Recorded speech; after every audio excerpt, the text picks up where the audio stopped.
Freezing freezing എന്ന് പറഞ്ഞാ ഒരു സിംഗ് ഫ്രീ ആയി, അതാണ് ഫ്രീസിംഗ്. ഗ്ലാഡിന്റെ അർത്ഥം മോളെ അങ്ങനെ പ്രത്യേക അർത്ഥമൊന്നുമില്ല. ഓരോ രാജ്യത്തും ഓരോരുത്തർ വായി തോന്നിയൊക്കെ പറയും. എന്റെ മോളെ അതൊന്നും പഠിക്കുന്നത് കേട്ടാ. സ്പെല്ലിങ് എന്താ? കേമലോ? കേമല്. KAML camel. KAML camel. എന്നിട്ട് പറഞ്ഞു ഈ അച്ഛനൊന്നും അറിഞ്ഞൂടാ. എടി ഇതാണ് താള പഠിപ്പിച്ചിരുന്നത്. എടി ഒന്നും അറിഞ്ഞൂടാ. അച്ഛൻ ഇതുവരെ വളർത്തിയെടുത്തില്ലേ? എടി രാധേ രാധേ മുറിയത്ത് ബാലോ ബാല, ഒരു പ്രധാനപ്പെട്ട കാര്യം പറയാൻ വേണ്ടിയാ ഞാനിപ്പോ ഇങ്ങോട്ട് വന്നത്. നിനക്ക് ഞാനൊരു പെണ്ണിനെ കണ്ടുവച്ചിട്ടുണ്ട്. മെഡിക്കൽ കോളേജില് 1, 2, 3 എന്തിനോ വലിയ വലിയ ക്ലാസ് പഠിക്കുകയാണ്. നല്ല ഐശ്വര്യമുള്ള പെണ്ണ്, അതിനൊത്ത സൗന്ദര്യം. പിന്നെ ഞാൻ അന്വേഷിച്ച് നോക്കിയേ നല്ല അന്തസ്സുള്ള തറവാട് നമുക്ക് ചേർന്ന്. മെഡിക്കൽ കോളേജിൽ പഠിക്കുന്ന കുട്ടിയാണോ? ബാലേട്ടന്റെ ഇപ്പോഴത്തെ സ്ഥിതി വെച്ച് പെൺകുട്ടി ഡോക്ടറായി പോരാ, കുറഞ്ഞതൊരു IAS എങ്കിലും വേണം. ദേവിയുടെ വിചാരേ ഞാൻ നുണ പറയുന്ന കേട്ടോ. അല്ല, കുട്ടിയുടെ അച്ഛനായിട്ട് ഞാൻ ഒരുപാട് നേരം സംസാരിച്ചു. നിന്നെ കുറിച്ചുള്ള വിവരമൊക്കെ പറഞ്ഞ് ഭയങ്കര താല്പര്യോ. പറയാൻ മാത്രം ബാലേട്ടനൊന്നും ഇല്ലല്ലോ. ചന്ദ്രേട്ടൻ തൽക്കാലം എനിക്ക് പെണ്ണ് അന്വേഷിക്കണ്ട. സമയമാകുമ്പോ ഞാൻ പറയാം. പിന്നെ മറ്റൊന്നും തോന്നരുത്. കഴിഞ്ഞ മാസം കുട്ടികളുടെ കുട്ടികളെ കുറിച്ച് എന്നെക്കാളും താല്പര്യം ബാലിനൊന്നും എനിക്കറിയാം. അത് മാത്രമല്ല രാധ ഇപ്പൊ പറയുകയും ചെയ്തു. അവരുടെ ഫീസിന്റെ രാധ എന്നോട് അതും പറഞ്ഞു.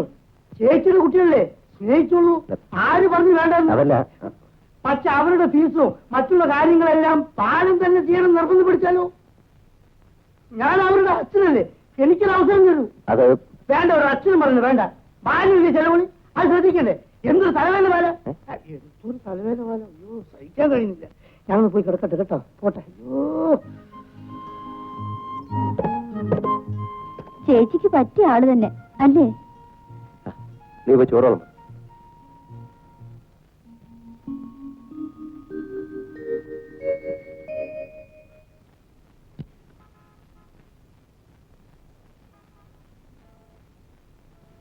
ചേച്ചി ചന്ദ്രേട്ടൻ എഴുന്നേറ്റില്ലേ?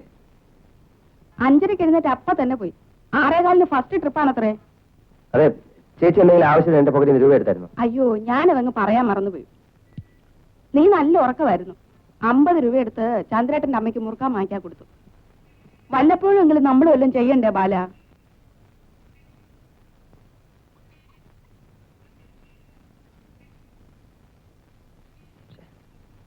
ഇലക്ട്രിസിറ്റി ബില്ല് അടയ്ക്കാൻ വെച്ചിരുന്ന കാശ. എന്നിട്ട് എന്ത് പറ്റി? എന്നിട്ട് എന്ത് പറ്റാനാ? നീ അരി വാങ്ങിക്കാൻ വെച്ച കാശിങ് എടുത്തേ. ഇന്ന് ബില്ല് അടച്ചില്ല, അവർ ഫ്യൂസ് ഊരിക്കൊണ്ടു.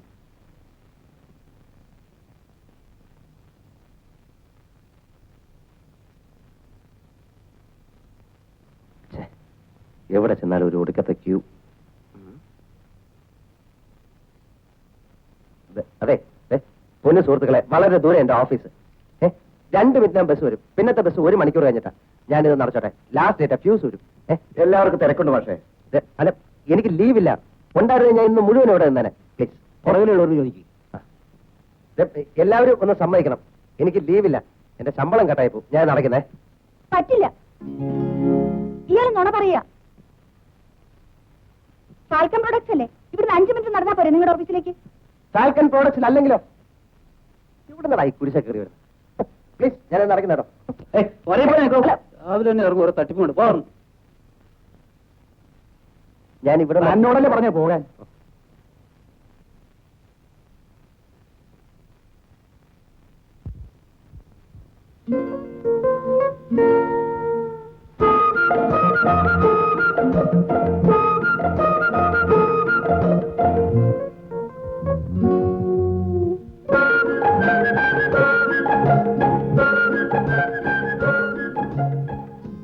എവിടെ നോക്കിയാലോ നിൽക്കുന്നത്?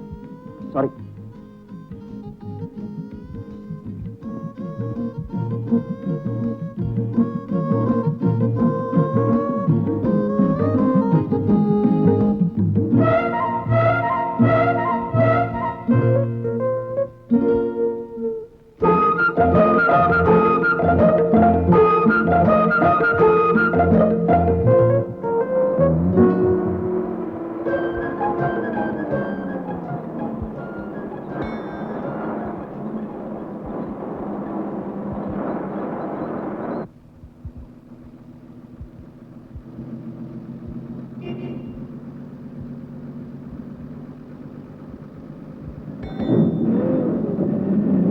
ഒന്ന് ഒതുങ്ങിയേ.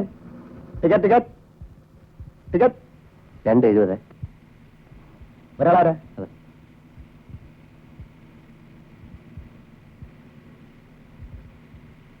ബാക്കി പിന്നെ തരാം. ആ ടിക്കറ്റ് ടിക്കറ്റ് ഒരു ആരാ ടിക്കറ്റ് എടുക്കുന്നത്? Town hall. ടിക്കറ്റ് എടുത്തല്ലോ. ആരെടുത്തു? ഞാൻ എടുത്തിട്ടുണ്ട്. ദാ. കണ്ടക്ടർ, നിങ്ങൾ ടിക്കറ്റ് തരുന്നുണ്ടോ? 70 പൈസയുടെ 2 ടിക്കറ്റ് സാർ എടുത്തണ്ടേ. എനിക്ക് 50 പൈസ ടിക്കറ്റാ വേണ്ടത്. ദേ, ഈ ബസ്സിന്റെ ലാസ്റ്റ് സ്റ്റോപ്പ് വരയ്ക്കും 70 പൈസയാണ്. അത് ഞാൻ എടുത്തു. നീ വേണേ ടൗൺ ഹാളിലോട് ഇറങ്ങിക്കോ. അതിനെന്താ? രാവിലെ തന്നെ ഞങ്ങൾ വീട്ടിൽ നിന്ന് ഇറങ്ങിയപ്പോ ഒന്ന് ഉടക്കി. അതാ. മിസ്റ്റർ, അനാവശ്യം പറയരുത്. വേണ്ട, ദേഷ്യം വരുമ്പോ ഇവളെന്നെ മിസ്റ്റർ എന്നാ വിളിക്കുന്നത്. ആ, ചുമ്മാ ഇരി. വീട്ടിൽ ആരംഭിച്ച ഉടക്ക് ഇതുവരെ എത്തിച്ചത് മോശമായി പോയി. സാറ് പാവം. സാധാരണ സ്ത്രീകൾ ആദ്യം നടക്കുക. നോൺസെൻസ്. ബസ് ഓർത്തു, എനിക്ക് ഇവിടെ ഇറങ്ങണം. എന്തൊരു ദേഷ്യ ബസ്സല്ലേ, ആൾക്കാർ കേൾക്കില്ലേ? പറഞ്ഞത് കേട്ടില്ലേ? ബസ് ഓർത്തു. അത് സമ്മതിക്കില്ല. അതൊന്ന് കാണണല്ലോ. താൻ ഏത് പ്രാണ്ടാശത്തിൽ നിന്നാ വരുന്നത്? കുട്ടി, എത്ര ദേഷ്യം വന്നാലും ഭർത്താവിനോട് ഇങ്ങനെയൊന്നും സംസാരിക്കുന്നത് ശരിയല്ല. ആ, അങ്ങനെ പറഞ്ഞു കൊടുക്ക അമ്മായി. ഇവക്ക് ബുദ്ധി വരട്ടെ. ആ, ഇതെന്തേ കാണിക്കുന്നത്?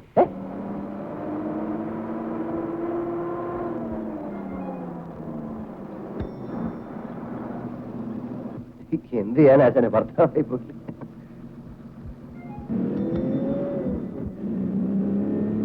നിങ്ങളെ എന്നെ പല രീതിയിൽ ഉപദ്രവിച്ചു.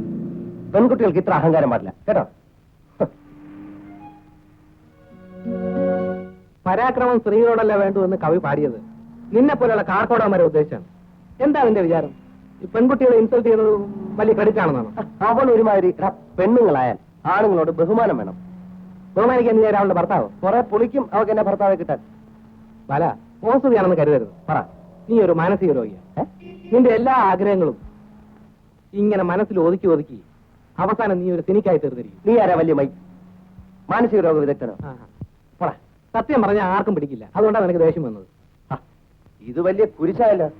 നീ അനാലിസിസ് നടത്തി എനിക്ക് നല്ല മാർഗമൊന്നും ഉദ്ദേശിച്ചാണ്ട. ഉണ്ടായ സംഭവം വെറുതെ ഒന്ന് പറഞ്ഞെന്ന് വെച്ച് കയറി വലിയ ആളാവാൻ നോക്കരുത്. അയ്യോ, ഉപദേശിക്കല്ല. ഒരു സജഷൻ പറഞ്ഞോട്ടെ. പറഞ്ഞോ. ആ കുട്ടി കല്യാണം കഴിയാത്ത കുട്ടിയാണെന്ന് വിചാരിക്കുക. ആ ബസ്സിലുണ്ടായിരുന്ന ഏതെങ്കിലും ഒരു യാത്രക്കാരൻ എന്നെങ്കിലും ഒരു ദിവസം ആ കുട്ടിയെ പെണ്ണ് കാണാൻ പോയെന്ന് വിചാരിക്കുക. എന്താ സ്ഥിതി? എന്താ സ്ഥിതി? ആ കുട്ടിക്ക് നീയുമായിട്ട് അഫയർ ഉണ്ടെന്ന് കരുതും. അപ്പൊ ഈ ചെറിയൊരു കാര്യം വലിയൊരു ഇഷ്യൂ ആയിട്ട് മാറും. അത് പിന്നെ അത് ഇതൊന്നും അല്ല, ശുദ്ധ പോകരുതരം തന്നെ. ആണോ? സംശയം എന്ത്? നടന്നോട്ടെ. ഒരാഴ്ചയും കൂടി വക്കീൽ ക്ഷമിച്ചേ പറ്റും.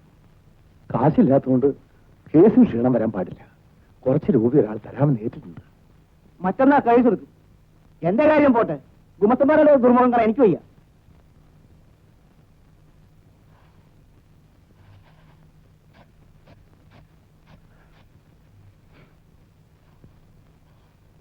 പിന്നെ നിന്റെ കയ്യിൽ രൂപ വല്ലതിരിപ്പുണ്ടോ? ഉണ്ടുണ്ട്. ലക്ഷക്കണക്കിന് ബാങ്കിൽ ഡെപ്പോസിറ്റ് ചെയ്തിരിക്കുകയല്ലേ. എത്ര ലക്ഷം വേണം? എന്നെ വെറുതെ ദേഷ്യം പിടിപ്പിക്കണ്ട. വക്കീൽ അപ്പുറത്തിരിപ്പുണ്ട്. ഓ, ഒരു വക്കീൽ. ഇവിടെ എത്ര വക്കീൽ വന്നിട്ടുണ്ട്, ഇരുന്നിട്ടുണ്ട്. ഇവിടുത്തെ കേസ് നടത്തി അവരൊക്കെ ഓരോ നിലയിലെത്തി. നിന്റെ കയ്യിൽ 50 രൂപ ഉണ്ടോന്നാ ചോദിച്ചത്.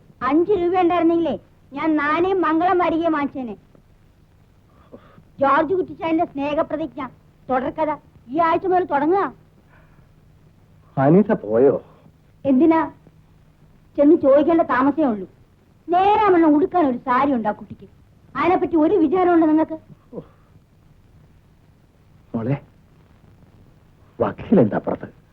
ഒരു 50 രൂപ കിട്ടിയേ പറ്റൂ. ഇനിയെങ്കിലും ഇതൊന്ന് നിർത്തിക്കൂടെ? നിനക്കും മനസ്സിലാവില്ല. എന്റെ 5-6 ലക്ഷം ഞാൻ വെറുതെ നശിപ്പിച്ചു കളയണം. ആർക്കു വേണ്ടിയാണ് ഈ രൂപ? എനിക്ക് വേണ്ടിയാണെങ്കിൽ അച്ഛനിനി കേസ് നടത്തണ്ട. എനിക്കും വേണ്ട. ആർക്കും വേണ്ട, എനിക്ക് വേണം. എല്ലാം വിറ്റ് തുലയ്ക്കും ഞാൻ. എന്നാലും ശിവരാമനെ ഞാൻ തോൽപ്പിക്കും.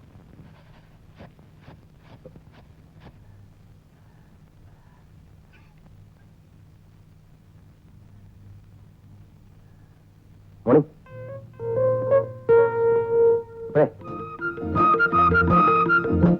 ദേഷ്യാണല്ലേ? ചെയ്തത് തെറ്റായിപ്പോയെന്ന് പിന്നീട് എനിക്ക് മനസ്സിലായത്. പെട്ടെന്നുള്ള വാശിക്ക് അങ്ങനെ പറ്റിപ്പോയതാണ്. അത് എന്നോട് വെറുപ്പ് തോന്നുന്നത് തികച്ചും സ്വാഭാവികമാണ്.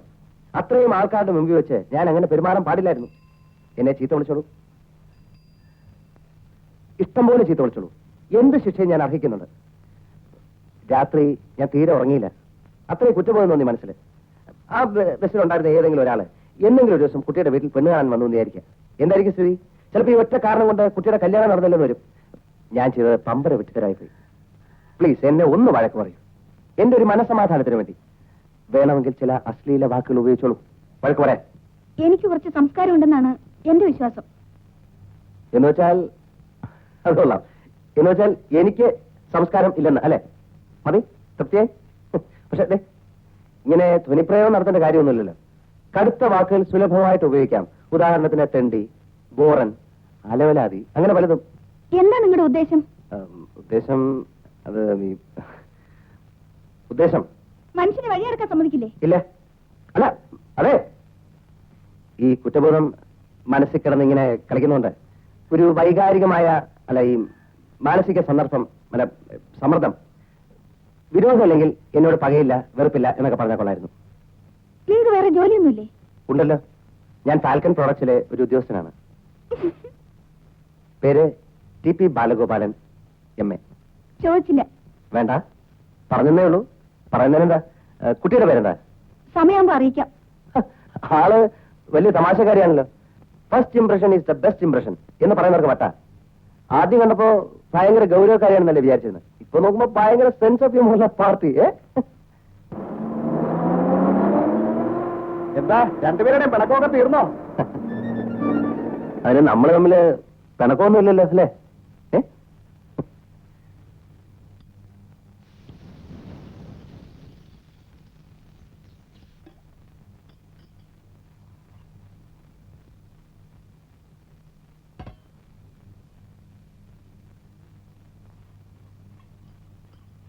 ഇന്നും ഗോതമ്പ് ദോശയാണോ?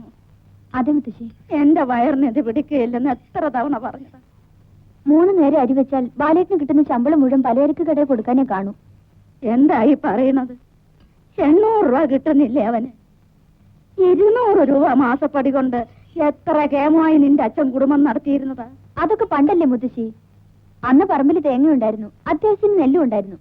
ഇന്ന് ഉപ്പ് തൊട്ട് കർപ്പൂരം വരെ എല്ലാം കാശ് കൊടുത്ത് വാങ്ങിക്കണ്ടല്ലേ? എന്നാ എല്ലാവർക്കും അങ്ങോട്ട് പോയിക്കൂടെ? 1/2 ഏക്കറോളം ഭൂമി അവിടെ കാട് കയറി കിടക്കുകയല്ലേ. അവിടെ ഒരു സർപ്പക്കാവ് കെട്ടി എന്നും സന്ധ്യാനേരത്തൊരു തിരി കൊളുത്താതെ നമുക്കൊരു ഉന്നതി കിട്ടുകയല്ല കുട്ടി.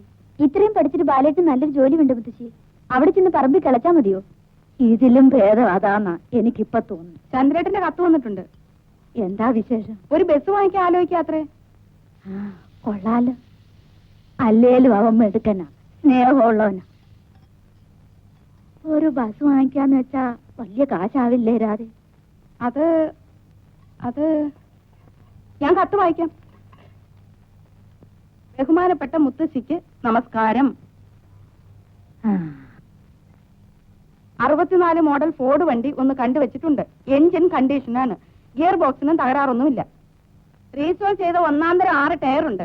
ബോഡിക്ക് കുറച്ച് റിപ്പയർ ഉണ്ട്. കുറഞ്ഞ വിലയ്ക്ക് കിട്ടും. കുറച്ച് രൂപ കയ്യിലുണ്ട്. കുഞ്ഞിക്കണ്ണൻ ഡ്രൈവർ ഷെയർ എടുക്കാമെന്ന് പറഞ്ഞിട്ടുണ്ട്. ഞാൻ ഏറ്റവും അധികം ബഹുമാനിക്കുന്ന മുത്തശ്ശി ബാലനോട് പറഞ്ഞ് 15,000 രൂപ ഉടനെ ശരിയാക്കി തരണം. ബാലന്റെ കയ്യിൽ റെഡി ക്യാഷ് ഇല്ലെങ്കിൽ അവന്റെ പേരിലുള്ള 8 സെന്റ് സ്ഥലം പണയപ്പെടുത്താൻ മുത്തശ്ശി അവനോട് പറയണം. എന്റെ മുത്തശ്ശിക്ക് ഈശ്വരാനുഗ്രഹത്താൽ അസുഖമൊന്നുമില്ലെന്ന് സമാധാനിക്കുന്നു എന്ന് സ്വന്തം ചന്ദ്രൻ. ബസ് ഓടി തുടങ്ങിയാൽ സ്ഥലം തിരിച്ചെടുക്കാമല്ലോ അല്ലേ മുത്തശ്ശി? നടന്നത് തന്നെ. നീ ഒന്നും മിണ്ടണ്ട. എന്നെ കല്യാണം കഴിച്ചതിന് ശേഷം ആദ്യമായിട്ടാണ് ഇങ്ങനെ ഒരു കാര്യം ചോദിക്കുന്നത്. എന്നെ കെട്ടാൻ ആര് സ്ത്രീധനമൊന്നും കൊടുത്തില്ലല്ലോ. സ്ത്രീധനം കൊടുക്കാൻ എന്തുണ്ടായിരുന്നു? 1/2 ഏക്കർ കാടോ? അല്ലെങ്കിൽ തന്നെ നിങ്ങൾ കല്യാണം കഴിഞ്ഞിട്ട് 1 മാസം കഴിഞ്ഞല്ലേ ഞങ്ങൾ തന്നെ വിവരം അറിഞ്ഞത്? ഒരു നല്ല കാര്യത്തിനല്ലേ കുട്ടി ചന്ദ്രൻ ചോദിക്കുന്നത്? ഞങ്ങൾ നന്നാന്നുള്ള കണ്ണുകടിയാ മുത്തശ്ശി അവക്ക്. എന്തെങ്കിലും പറ്റിപ്പോയാ ചേച്ചിക്ക് ചന്ദ്രേട്ടന്റെ വീടുണ്ടല്ലോ. ഇപ്പൊ തന്നെ കുട്ടികളുടെ ഫീസ് കൊടുക്കാനും ചെലവ് നോക്കാനും ബാലേട്ടന് എത്ര ബുദ്ധിമുട്ടുന്നത്. ഞങ്ങൾ ഇവിടെ നിൽക്കുന്നതിന് നിനക്ക് പിടിക്കുന്നില്ല, അതെനിക്ക് അറിയാവടി. കുട്ടികളെ ഇത്തിരി ഇംഗ്ലീഷ് പഠിപ്പിക്കാൻ വേണ്ടിയാ നിന്റെയൊക്കെ ആട്ടും തുപ്പും കൊണ്ട് ഇവിടെ കിടക്കുന്നത്. ചുമ്മാ അല്ല ഒരുത്തനും തിരിഞ്ഞു നോക്കാത്ത. ഇതല്ലേ മനസ്സിലിരിപ്പ്? എന്തായാലും 8 സെന്റ് തൊട്ട് കളിക്കാൻ ഞാൻ സമ്മതിക്കില്ല.